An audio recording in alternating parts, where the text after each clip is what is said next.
Tuyết vẫn rơi bên ngoài khung cửa sổ, từng bông tuyết như những ký ức trắng xóa phủ lên mái tóc đã bạc phơ của ông Thomas, một cựu chiến binh Mỹ già nua đang ngồi lặng lẽ bên lò sưởi, như đang đợi một điều gì đó chưa bao giờ đến. Ngôi nhà gỗ cũ kỹ nằm trong rừng vắng, chỉ còn tiếng lửa tí tách và hơi ấm mong manh. Trên tay ông là một tấm hình cũ đã úa màu năm tháng, một người phụ nữ Việt Nam dịu dàng và một đứa bé đang cười hồn nhiên. Lan, Lan ơi, đã gần 45 năm rồi, mỗi mùa đông đến, tôi vẫn luôn nhớ cái đêm định mệnh ấy, cái đêm cuối cùng ở Sài Gòn năm 1973. Ông vẫn còn nhớ như in cái ngày định mệnh đó, khi Hiệp định Paris được ký, mệnh lệnh từ Washington được đưa xuống, toàn bộ quân đội Mỹ phải rút khỏi Việt Nam ngay lập tức. Ông cầm điện thoại gọi đến số máy quen thuộc của Lan, cô gái Việt Nam làm thông dịch viên trong đơn vị ông, người tình của ông. Trái tim ông đập dồn dập khi chuông vang lên. Lan, Lan ơi, là anh đây, mình phải đi, anh phải lên chuyến bay vào tối nay, em hãy đến sân bay, anh đã xin cho em và con có mặt trên danh sách di tản. Lan nghẹn ngào nói, anh Thomas, ba em biết chuyện, ông ấy nói nếu em bước ra khỏi nhà thì ông sẽ chết ngay.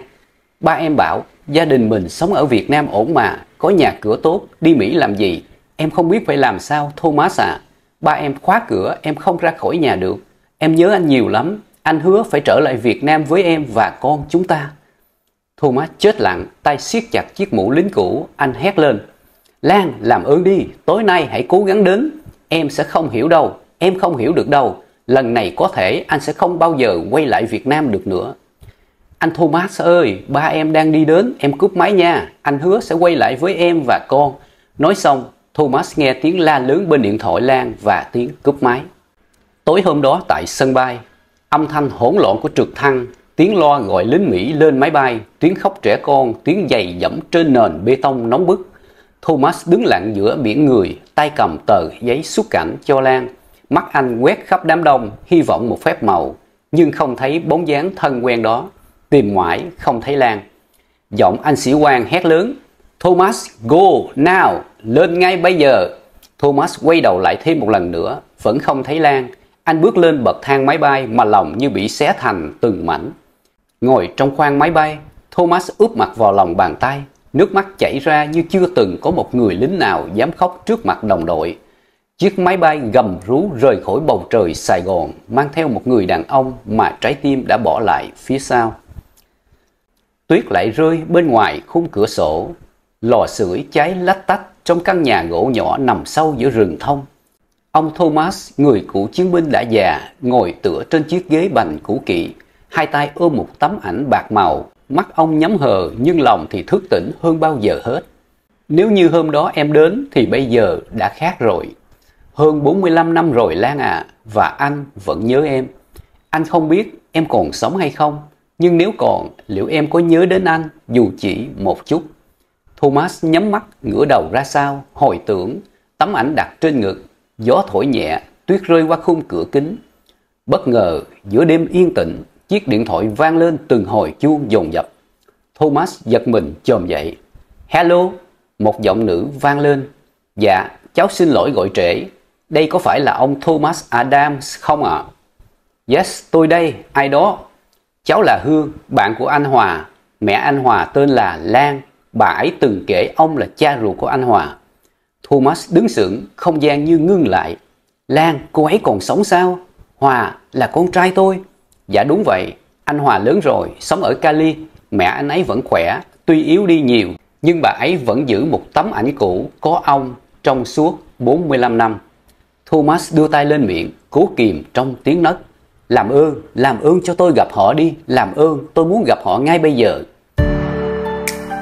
Chiếc máy bay từ New York vừa hạ cánh xuống phi trường LA. Giữa dòng người nhộn nhịp tại sân bay, một ông lão tóc bạc, tay xách chiếc vali cũ, mắt đeo kính, dáng đi chậm rãi nhưng ánh mắt thì sáng rực. Ông Thomas đã đến.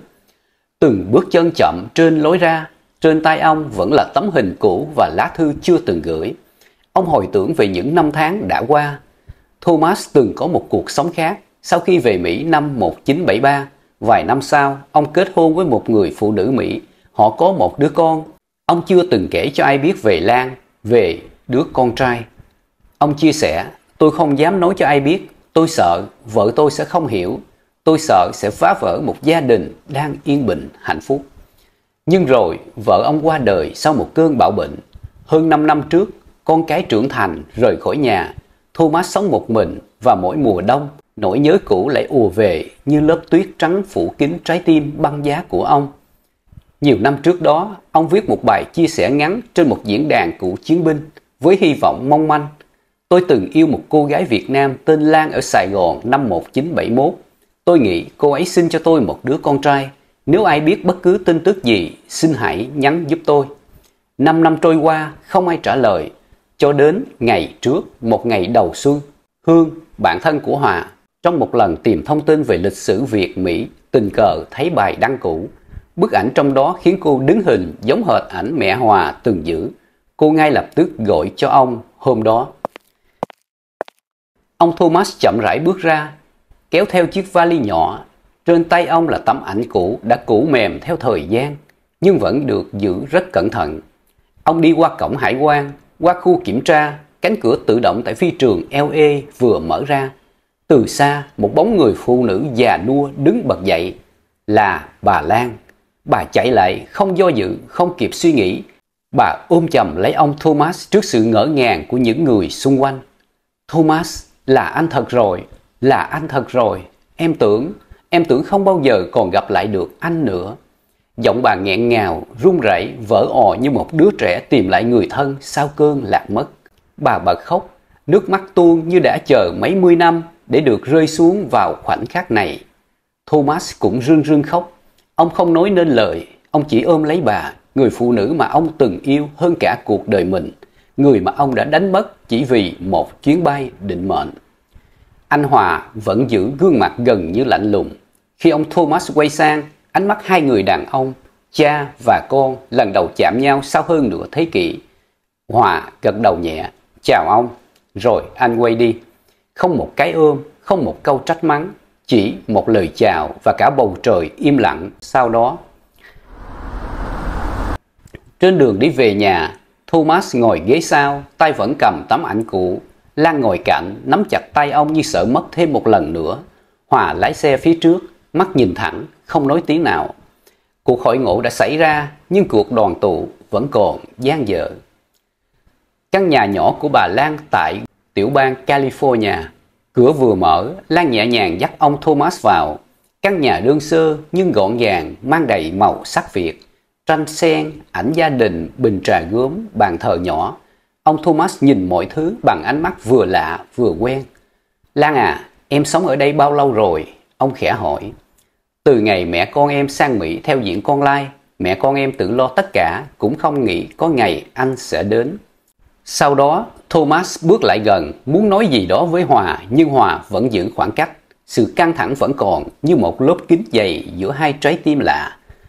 Tôi không ghét ông, nhưng tôi chưa thể gọi ông là cha, Hòa nói chậm rãi. Tôi hiểu, Thomas gật đầu, mắt rưng rưng.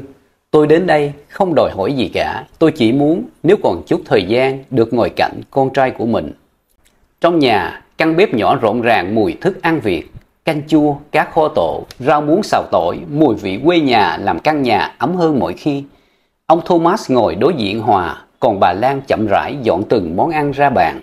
Không ai nói gì nhiều, chỉ có tiếng chén đũa khẽ chạm nhau và ánh nhìn lặng lẽ. Sau bữa ăn, bà Lan ngồi trước mặt con trai, bà chậm rãi nói, con à, tha thứ cho người khác không phải vì họ xứng đáng được tha thứ, mà là để lòng mình được bình yên. Giữ hận thù càng lâu, trái tim mình càng mỏi mệt. Còn nếu mình buông bỏ xuống thì mới thật sự sống cho mình, chứ không phải cho quá khứ. Ông Thomas nghẹn lời, Hòa gật nhẹ đầu, không phải là tha thứ ngay, chỉ là một cánh cửa hé mở. Gió nhẹ thổi qua ban công phía sau căn nhà nhỏ. Ông Thomas ngồi một mình trên chiếc ghế gỗ, ánh mắt nhìn xa xăm về phía chân trời, nơi mặt trời đang lặng lẽ rút vào màu vàng cam dịu dàng. Ánh chiều tà nhuộm lên khuôn mặt nhăn nheo của ông một lớp ánh sáng ấm áp, như thể sau hơn nửa thế kỷ, trái tim ông cuối cùng cũng tìm được nơi để nghỉ ngơi. Bất ngờ, tiếng cửa mở nhẹ, Hòa bước ra. Không nói gì, anh đi thẳng tới bên ông, đứng vài giây rồi đưa tay ra trước. Xin chào, Cha.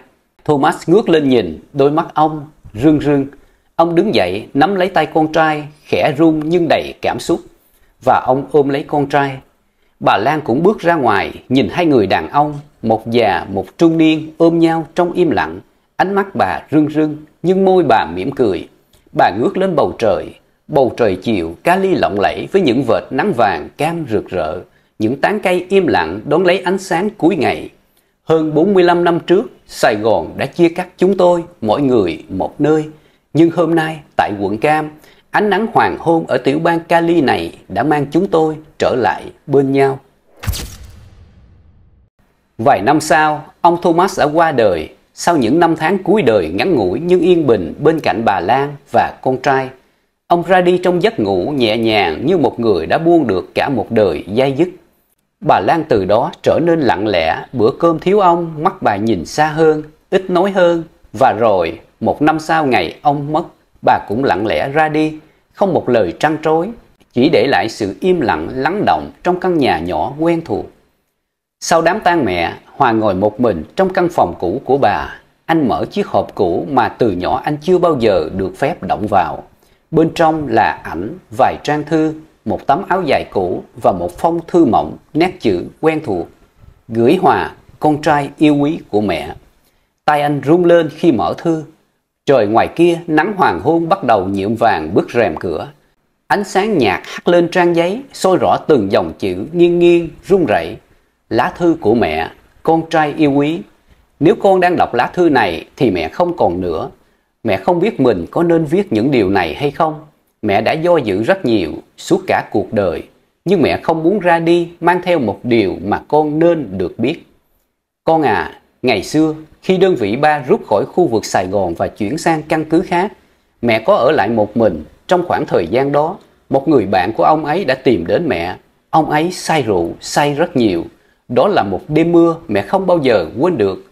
Một điều không hay đã xảy ra. Mẹ không muốn kể chi tiết, nhưng từ đó mẹ đã sống với một nỗi sợ, một nỗi nghi ngờ rằng con có thể không phải là con ruột của ba Thomas. Mẹ đã lặng im suốt cả đời vì mẹ không chắc. Mẹ chỉ biết rằng từ ngày con sinh ra, mẹ yêu con bằng cả trái tim của mình. Và khi gặp lại Thomas, dù lòng mẹ trào dâng hạnh phúc, thì một phần trong mẹ vẫn âm thầm nhìn con và tự hỏi: tại sao hai cha con không giống nhau? Tại sao ánh mắt con lạnh như một miền ký ức mà mẹ không muốn nhớ lại? Nhưng con à, Thomas vẫn là người đàn ông duy nhất mà mẹ yêu. Và ông ấy, cho dù không phải là cha ruột, thì cũng là người duy nhất quay lại ôm mẹ, ôm con vào lòng như một gia đình. Ông ấy không hề biết sự thật này, và mẹ cũng không đủ can đảm để nói ra. Con có thể giận mẹ, con có thể hoang mang, nhưng nếu con có thể tha thứ cho mẹ, hãy cứ tha thứ. Không phải vì mẹ xứng đáng, mà vì trái tim con cần được bình yên. Mẹ xin lỗi con, mẹ yêu con. Dù con là con của ai đi nữa, thì mẹ vẫn là mẹ của con. Hòa gấp lá thư lại, tay anh siết chặt rồi buông ra. Anh bước ra ngoài ban công. Ánh hoàng hôn Cali rực rỡ như một bức tranh đang tan dần vào lòng trời tím sẫm. Một giọt nước mắt lăn dài trên má. Thật ra tôi là con của ai? Cha là ai? Hoàng hôn rơi dần xuống mái nhà cũ kỹ. Chỉ còn Hòa đứng lặng lẽ giữa khoảng trống ký ức. Anh nhìn lá thư trong tay và khẽ cười, một nụ cười không trọn vẹn. Đôi khi biết sự thật không giúp ta nhẹ lòng hơn, chỉ khiến trái tim ta thêm một lần tan vỡ.